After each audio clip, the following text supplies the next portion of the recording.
Welcome, good morning all of you. आज हम आपके लिए लेकर आए हैं क्लास 10 हिंदी मीडियम से सब्जेक्ट एसएसटी। एसएसटी में जो सोशल स्टडी है, सामाजिक अध्ययन, उसका जो ज्योग्राफी पार्ट चल रहा है, भूगोल, चैप्टर नंबर 7, राष्ट्रीय अर्थव्यवस्था की जीवन रेखाएं। क्या नाम है चैप्टर का? कि राष्ट्रीय अर्थव्यवस्था की जीवन रेखाएं, भाग नंबर 1।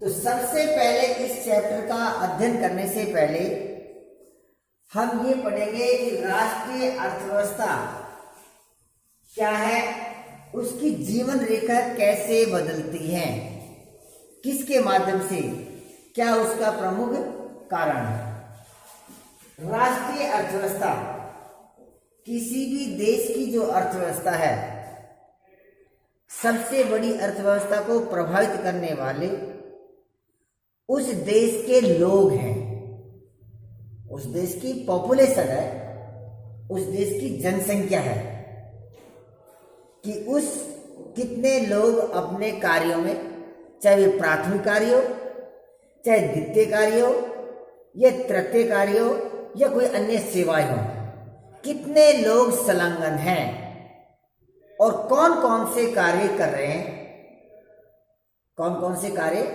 कर रहे हैं। तो उनके द्वारा जो देश को आय, जो इनकम जो मिलती है, और उससे जो देश का ग्रोथ होता है, जो देश की जो उन्नति होती है, जो उस देश की अर्थव्यवस्था कहलाती है, जो एक देश की बाउंड्री के अंदर सीमित होती है। तो उस जीवन रेखा में देखते हैं कि कौन उसको प्रभावित कर रहा है मेन रूप से। जैसे आपने पहले चैप्टर पढ़ा था, चाहे उसमें उद्योग हो, चाहे व्यापार हो, या कृषि हो, या संचार के साधन हो, या अन्य कोई प्राथमिक क्रियाएं, या कोई भी क्रियाएं हो सकती है, आर्थिक क्रियाएं कह सकते हैं। तो सबसे पहले आज का हम प्रकरण में पढ़ेंगे अध्याय की भूमिका, कि इस अध्याय के अंदर मेन क्या क्या उसकी एक प्रस्तावना है, भूमिका है, उसका बैकग्राउंड क्या है, और परिवहन के कौन कौन से साधन है, परिवहन के कौन कौन से साधन है। तो सबसे पहले देखते हैं कि हम अपने प्रतिदिन दैनिक दिनचर्या में, हम अपने प्रतिदिन के जीवन में विभिन्न सामग्रियों और सेवाओं का प्रयोग करते हैं। हम अपने जो प्रतिदिन जो दैनिक क्रिया है, डेली यूजेज में बहुत सी सामग्री और सेवाओं का प्रयोग करते हैं। अब कुछ सेवाएं तो ऐसी है जो हमारे आसपास में मिल जाती हैं, कुछ सामग्री हमको मिल जाती है, लेकिन कुछ सेवाएं और कुछ सामग्री हमको कहीं दूर से उसको लाना होता है।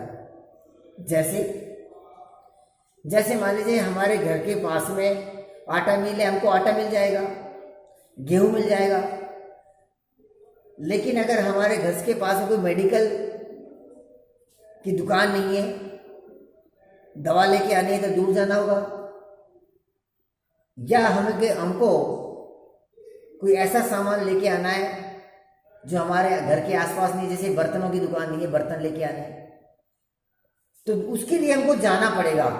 तो किसकी आवश्यकता होगी? किसी न किसी साधन की आवश्यकता होगी उसको जाने में। इसी प्रकार से सेवाएं, जैसे एक विद्यार्थी जब स्कूल में अध्ययन करने जाता है, तो हो सकता है उसके घर के पास में स्कूल नहीं हो, तो अपने घर से 2 किलोमीटर, 3 किलोमीटर या 5 किलोमीटर दूरी पर उसको जाना होता है।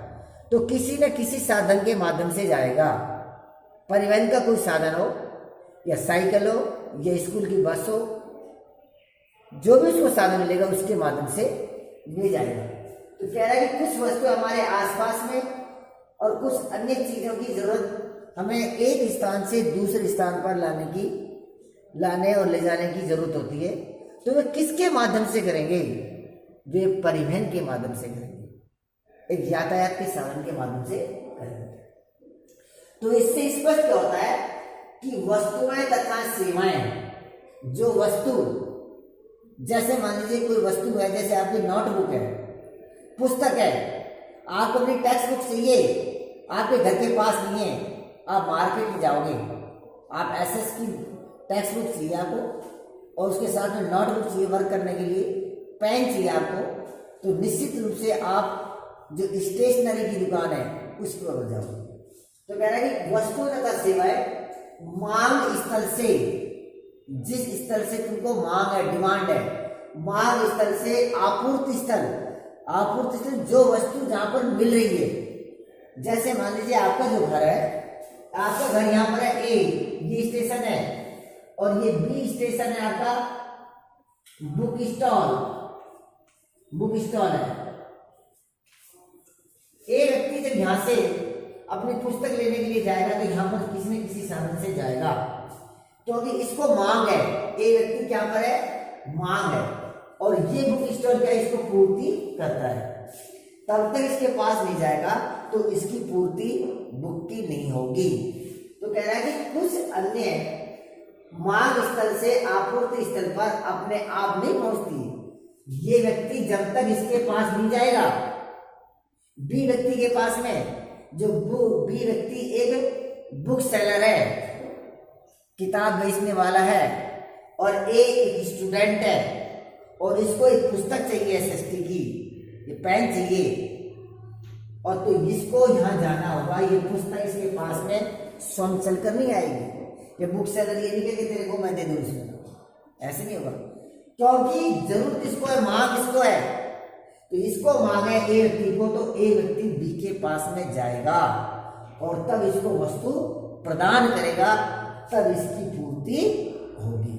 तो कहता है कि मांग और पूर्ति, मांग और पूर्ति जिसको जरूरत है उसको मांग, जिसकी आवश्यकता है, और जो उसको उपलब्ध कराता है उसको पूर्ति करता है। इसलिए वस्तुओं तथा सेवाओं की आपूर्ति, इसलिए वस्तुएं कोई भी वस्तु हो सकती है, तथा सेवाएं, सेवा जैसे मैंने एग्जाम्पल दिया, अगर कोई व्यक्ति बीमार हो जाता है तो उसको सेवा लेने के लिए किसके पास जाना होगा, डॉक्टर के पास, चिकित्सक के पास में। जब तक डॉक्टर के पास में व्यक्ति नहीं जाएगा तब तक उसकी बीमारी का इलाज नहीं होगा। तो डॉक्टर एक सेवाएं प्रदान कर रहा है। इसलिए वस्तु तथा सेवाओं की आपूर्ति स्थानों से, आपूर्ति स्थान है जो व्यक्ति उसको पूर्ति कर रहा है, आपूर्ति स्थानों से मांग स्थानों तक ले जाने हेतु परिवहन की आवश्यकता होती है। किसकी आवश्यकता होती है, परिवहन की। जैसे मान लीजिए ये ए व्यक्ति है, एक स्टेशन पर है, और ये बी व्यक्ति है, ये मान लीजिए डॉक्टर है, डॉक्टर है, क्लिनिक है। ए व्यक्ति जो है बीमार है, मान लीजिए इसके फीवर हो गया, इसके बुखार हो गया, तो तब तक ये बी व्यक्ति डॉक्टर के पास नहीं जाएगा, तब तक इसका फीवर बुखार नहीं उतरेगा। तो बीमार व्यक्ति पैदल चल नहीं सकता, तो किसी न किसी साधन के माध्यम से जाएगा। साधन अपना स्वयं का हो सकता है, या पब्लिक हो सकता है, सार्वजनिक हो सकता है, या प्राइवेट। तो इस ए व्यक्ति से बी के पास जाएगा सेवा लेने के लिए, क्योंकि बी क्या है, डॉक्टर है। बी एक डॉक्टर है जो सेवाएं प्रदान करता है, किसकी, चिकित्सक की, मरीजों का इलाज करता है। तो ए व्यक्ति सेवा लेने के लिए कहाँ जाएगा, बी। किससे जाएगा, किसी न किसी साधन के साथ में। वे साधन कोई भी साधन हो सकता है, तो उसके साथ जाएगा, तो सेवा लेने के लिए जाएगा। तो किसकी आवश्यकता है इसको, परिवहन की। किसकी आवश्यकता हुई, उसको परिवहन की आवश्यकता हुई। परिवहन की आवश्यकता होती है। कुछ व्यक्ति इसको उपलब्ध करवाने में संलग्न है, कुछ व्यक्ति ऐसे हैं ये सेवा उपलब्ध करवाने में संलग्न है। संलग्न माने उसमें कार्य करते हैं। जो व्यक्ति उत्पादन को परिवहन, जैसे पहले देखते हैं कि कुछ व्यक्ति इसको उपलब्ध करवाने में संलग्न है। संलग्न माने जैसे कि ए व्यक्ति था और ये बी व्यक्ति के पास जो डॉक्टर है भी जा रहा है।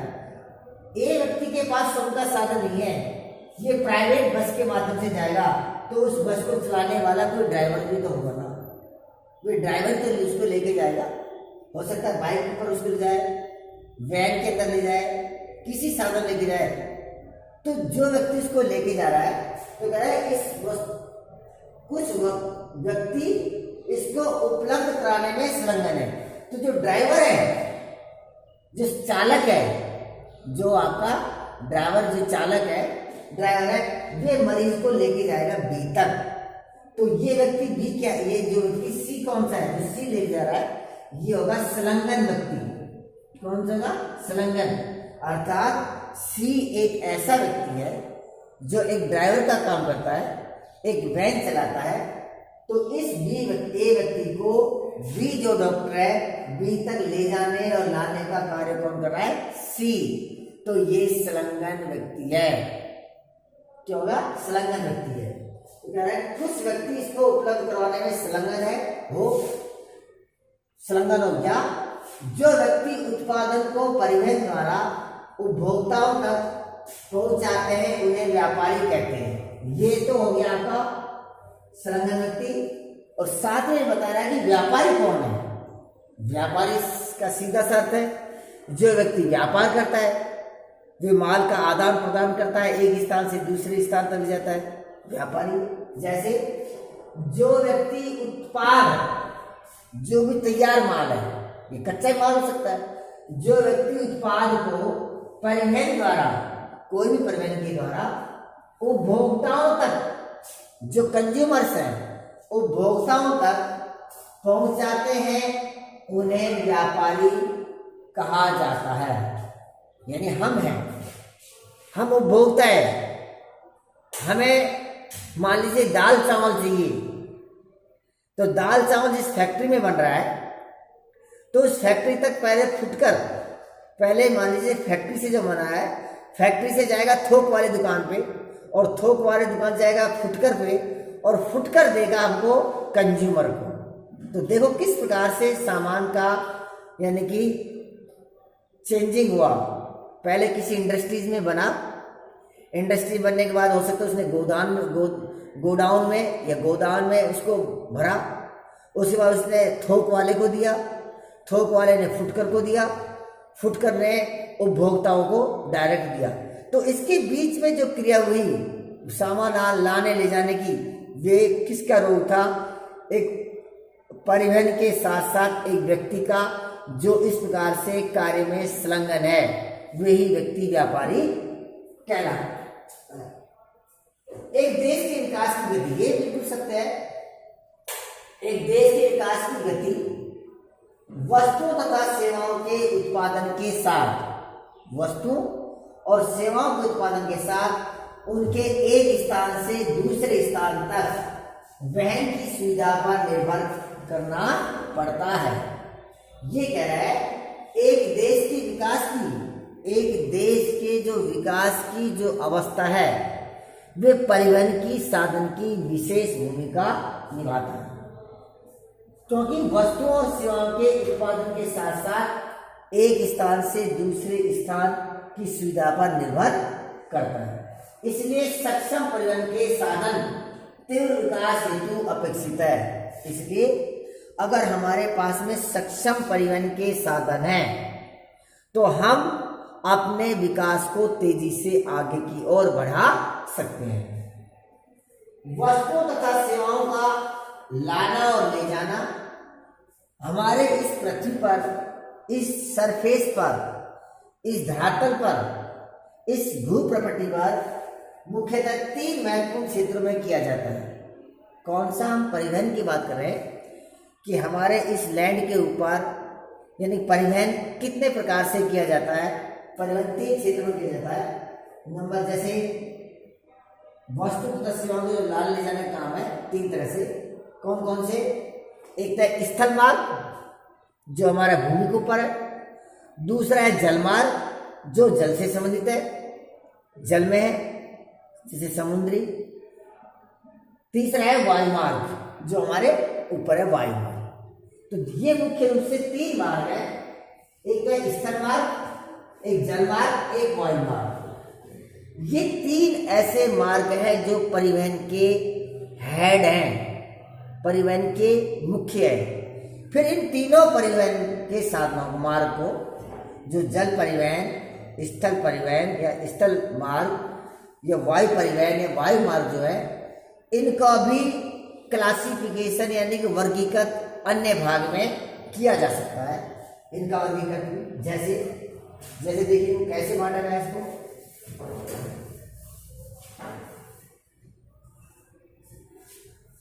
परिवहन के साधन, परिवहन के कौन कौन साधन है? अभी आपने पढ़ा कि परिवहन के मुख्य 3 साधन है। कितने साधन है? 3 साधन है। नंबर 1 है स्थल परिवहन कर सकते हैं, ये स्थल मार्ग। दूसरा जल परिवहन या मार्ग, परिवहन और मार्ग आप इसको कर सकते हो, लिख सकते हो ऑब्लिक परिवहन,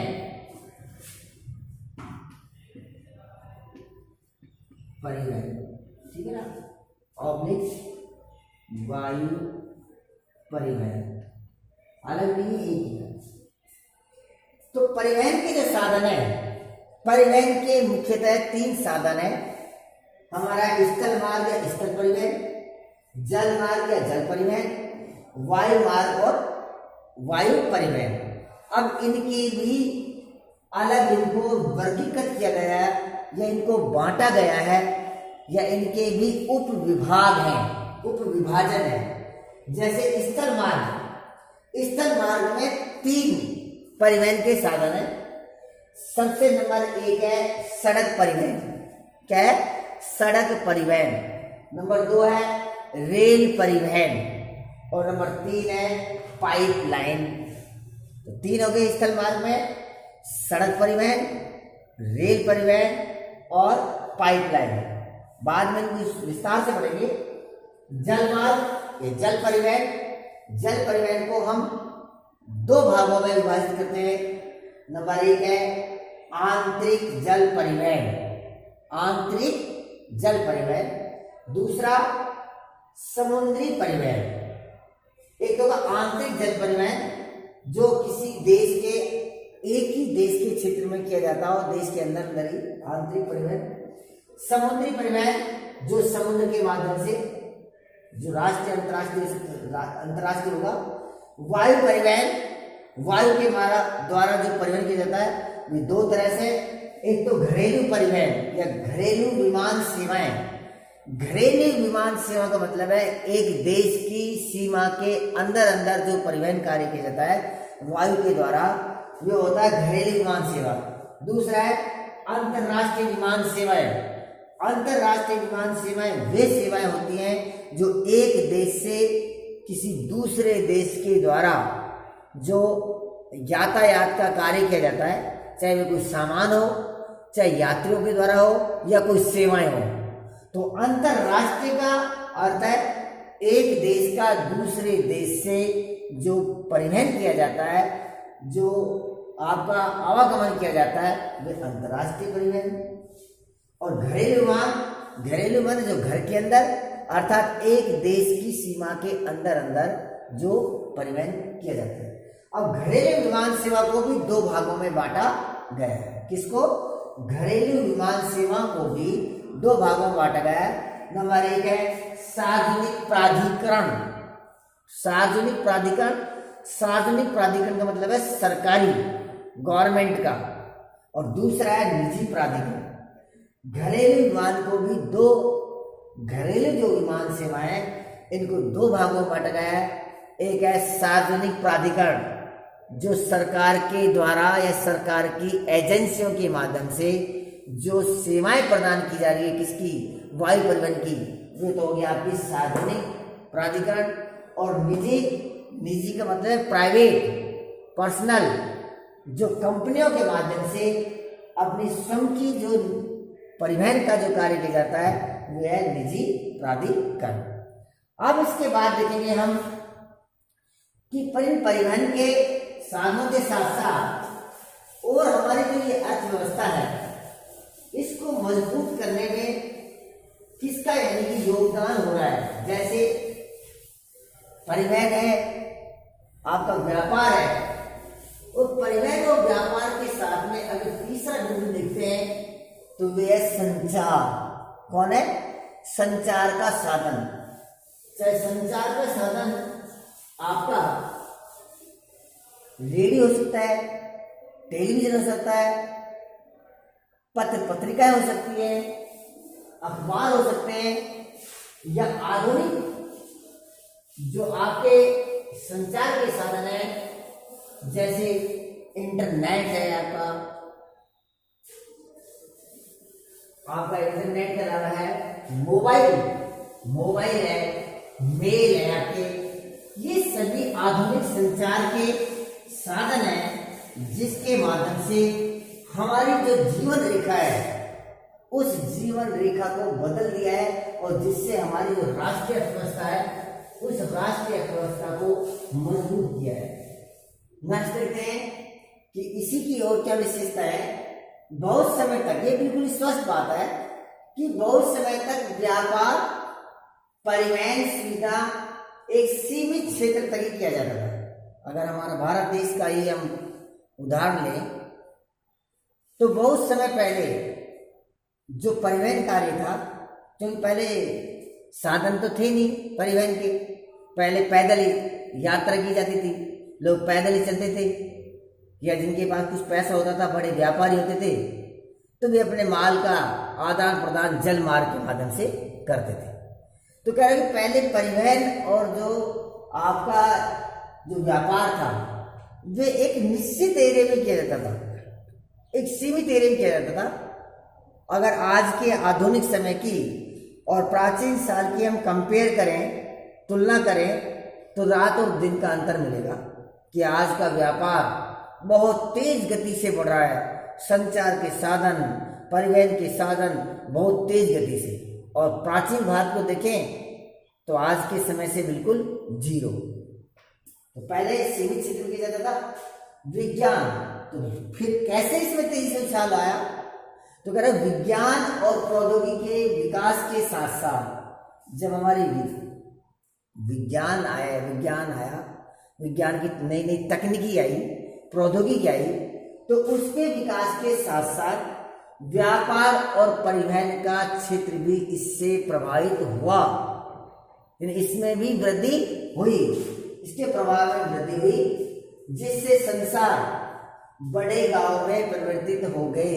अर्थात जो छोटे गांव थे, एक गांव धीरे धीरे जनसंख्या बढ़ती गई, व्यापार बढ़ता गया, उत्पादन बढ़ता गया, संचार बढ़ता गया और एक विस्तार फैल गया।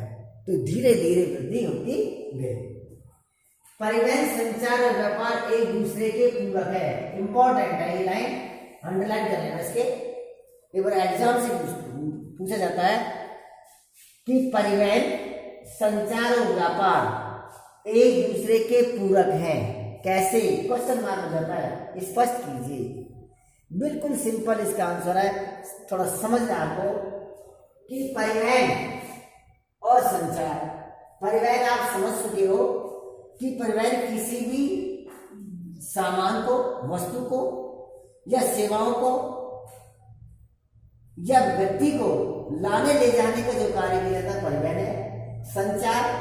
संचार का मतलब इनका प्रचार प्रसार कैसे किया जाता है, इनका प्रचार प्रसार कैसे किया जाता है, चाहे वे रेडियो के माध्यम से हो सकता है, टीवी के माध्यम से होता है, समाचार पत्र के माध्यम से होता है, और आधुनिक जैसे इंटरनेट के माध्यम से हो सकता है। तो कैसे उसका प्रचार किया जाए और व्यापार की माल का एक स्थान से दूसरे स्थान में ले जाने में, व्यापार करने में परिवहन की क्या भूमिका होती है?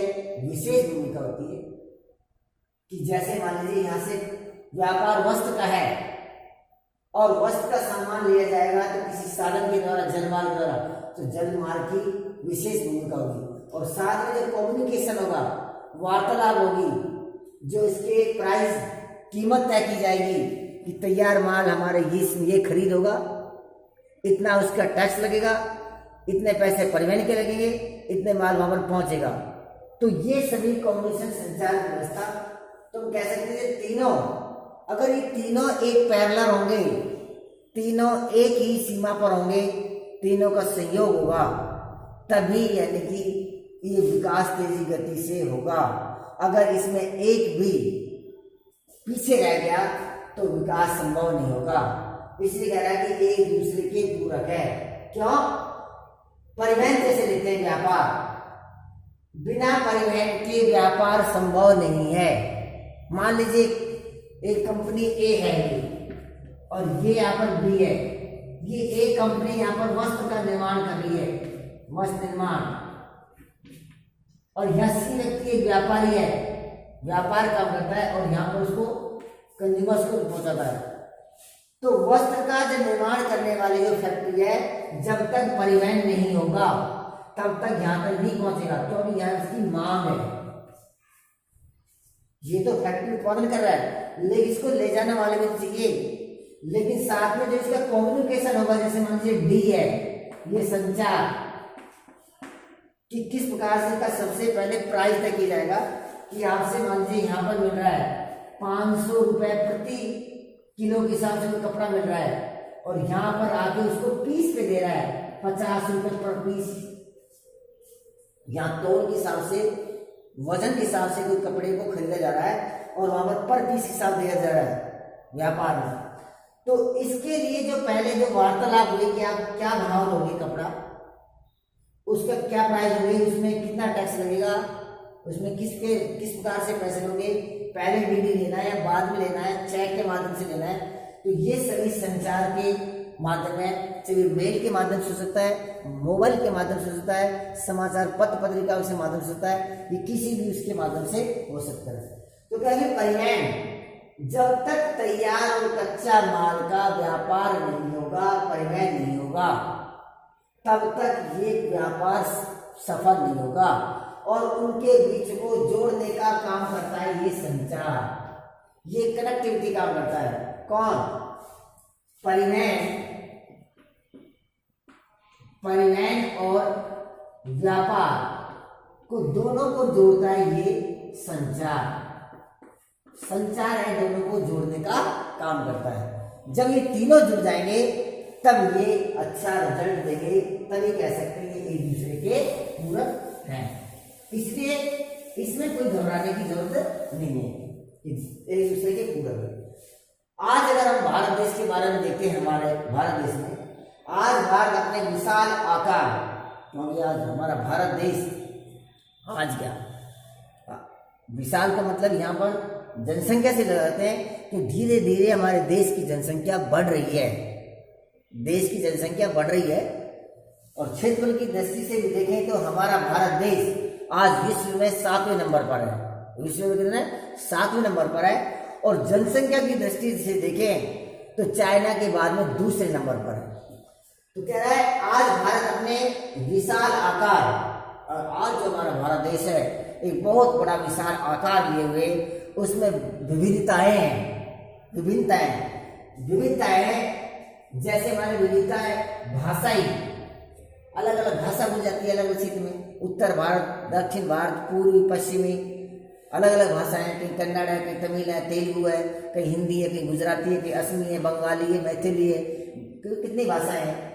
तो जैसे विभिन्न भाषाएं हैं, सामाजिक स्तर है, अलग अलग समाज बनेंगे, विभिन्न सांस्कृतिक भाव होता है। कह रहे कि इतनी सब कुछ विविधता है हमारे भारत देश में, जो इतना बड़ा भूभाग है, बहुत बड़ा देश है, जिसमें भाषा, सामाजिक, सांस्कृतिक, खान पान, रहन सहन, वेशभूषा इतनी अलग अलग है, फिर भी उनके बावजूद भी एक है। कैसे?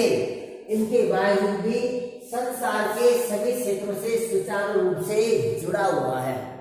फिर भी हमारे देश में एकता है, प्रेम है, भाईचारा है, सब एक दूसरे के धर्म का सम्मान करते हैं, संस्कृति का मान सम्मान करते हैं, और साथ में एकता होते हुए और अन्य देश से हुए जुड़ा हुआ है, अन्य देश से जुड़ा हुआ है।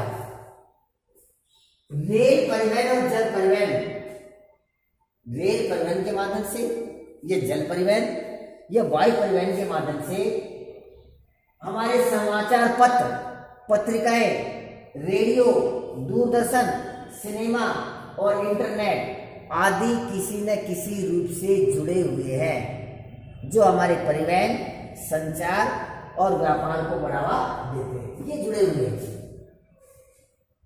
जब रेल, वायु और जल परिवहन से हमारे ये जुड़े हुए समाचार पत्र, पत्रिका हो, रेडियो हो, दूरदर्शन हो, सिनेमा हो, चाहे इंटरनेट हो, मेल हो, आपका ये सब जुड़े हुए हैं। तो इससे अर्थात एक देश जब दूसरे देश से जब जुड़ जाता है तो उससे न केवल उस देश के व्यापार से ही उसका रिजल्ट निकलता है, उसकी सांस्कृतिक, सामाजिक, आर्थिक, राजनीतिक बहुत उसके प्रभाव पड़ते हैं, सीखना पड़ता है। फॉर एग्जाम्पल, जैसे मान लीजिए अमेरिका देश से हमारा व्यापार होता है तो सबसे पहले अमेरिका की जो संस्कृति है, जब भारत का व्यापारी सीखेगा और भारत की संस्कृति को अमेरिका सीखेगा, उसकी लैंग्वेज को सीखेगा, उसके खान पान को सीखेगा, उसकी वेशभूषा को देखेगा, उसके आचार विचार देंगे। बहुत से कुछ संबंध हमारे एक देश को दूसरे देश से समझने को मिलते हैं। इसीलिए हम कह सकते हैं कि इनसे, इन सेवाओं से, इन परिवहन से, इन व्यापार से किन किन क्षेत्रों में परिवर्तन हुआ, किन किन क्षेत्रों पर प्रभाव होता है, सामाजिक क्षेत्र पर, आर्थिक क्षेत्र पर, राजनीतिक क्षेत्र पर, इनके ऊपर यानी कि कुछ विशेष प्रभाव देखने को मिलते हैं। और क्या हुआ, और व्यापार का रूप एक स्थानिक क्षेत्र से, जो कि लोकल स्थान था, स्थानिक क्षेत्र से राष्ट्रीय व्यापार में वृद्धि हुई। एक छोटे से, जब एक व्यापार एक छोटे से स्थान में किया जाता था और उससे बढ़कर पूरे एक वर्ल्ड में फैल गया, तो स्थानिक अंतर्राष्ट्रीय व्यापार में वृद्धि हुई और जीवन को समृद्ध और सुविधाजनक बनाया। तो कह रहे जो हमारा एक व्यापार जो एक स्थान विशेष के ऊपर किया जा रहा था, एक छोटे से स्थान पर किया जा रहा था, और जब आधुनिक संचार की सुविधा हुई, परिवहन के साधन बढ़े, जैसे जैसे सुविधाएं बनने लगी, तो छोटे से स्थान पर जो व्यापार किया जा रहा था वे एक बड़े क्षेत्र में फैल गया, पूरे ग्लोबीकरण में फैल गया, भूमंडलीकरण हो गया कि विश्व में फैल गया। और आज उसका ये उदाहरण हमको देखा जा रहा है उदारीकरण की नीति से जो भूमंडलीकरण हो रहा है। तो कह रहा है कि इससे व्यापार में वृद्धि, और व्यापार में वृद्धि के साथ में और क्या प्रभाव पड़े कि जीवन को समृद्ध, जो पहले का प्राचीन का काल का आदमी था जिसको ज्ञान नहीं था, बिना वस्त्र रहते था, खान पान का ज्ञान नहीं था, कच्चा मांस खाता था, उसको ज्ञान नहीं था, पहले पत्थर से पत्थर उसने घर्षण हुआ, अग्नि का आविष्कार हुआ, किसी वस्तु को लुढ़काने से पहिए का आविष्कार हुआ। यानी पहले कितना भोला था, पहले अज्ञान था, और आज का मानव कितना तेज कंप्यूटर जैसा हो रहा, कितना ज्ञान है, किसके माध्यम से, आधुनिक तकनीकी और विज्ञान की देन से वे उसमें ज्ञान की ओर वृद्धि हुई। इसलिए जीवन को उसका समृद्ध हो गया और सुविधाजनक बनाया, और आज हर व्यक्ति एक आरामदायक अपना जीवन को अच्छी तरह से सुविधाजनक उसको व्यतीत कर रहा है, कोई न कोई आर्थिक क्रिया कर कर और आधुनिक तकनीकी प्रौद्योगिकी और ज्ञान का लाभ प्रदान कर कर अपने जीवन को बिल्कुल सरल और सुविधाजनक बना दिया। ये पढ़ रहे थे आज हम हमारी राष्ट्रीय अर्थव्यवस्था की जीवन रेखा। हमारी राष्ट्रीय अर्थव्यवस्था की इस जीवन रेखा ने कैसे बदल दिया, किसने, व्यापार ने, परिवहन ने और संचार के साधनों ने। पूरे चैप्टर के अंदर हम आगे इनके बारे में अध्ययन करेंगे कि परिवहन के जो साधन है कौन कौन से हैं, क्या विस्तार से पढ़ेंगे। संचार के कौन से साधन है, कौन कौन से संचार साधन है, संचार, परिवहन और व्यापार के बारे में। तो इनके माध्यम से कैसे हमारी अर्थव्यवस्था को मजबूत बना गया और हमारे जीवन को, जीवन रेखा को एक समृद्ध और सुविधाजनक बनाया। आपको ये वीडियो कैसे लगी आप इसमें कमेंट्स करना। अगर फिर भी आपको इस वीडियो के ऊपर कोई प्रॉब्लम हो, कोई समस्या है, आप मैसेज करना, कमेंट करना। आपकी हर समस्या का मैं समाधान करने के लिए तैयार हूँ। और साथ में आप एनडी गंगा स्कूल सतीश कुमार के चैनल को सब्सक्राइब करना। Okay, thank you.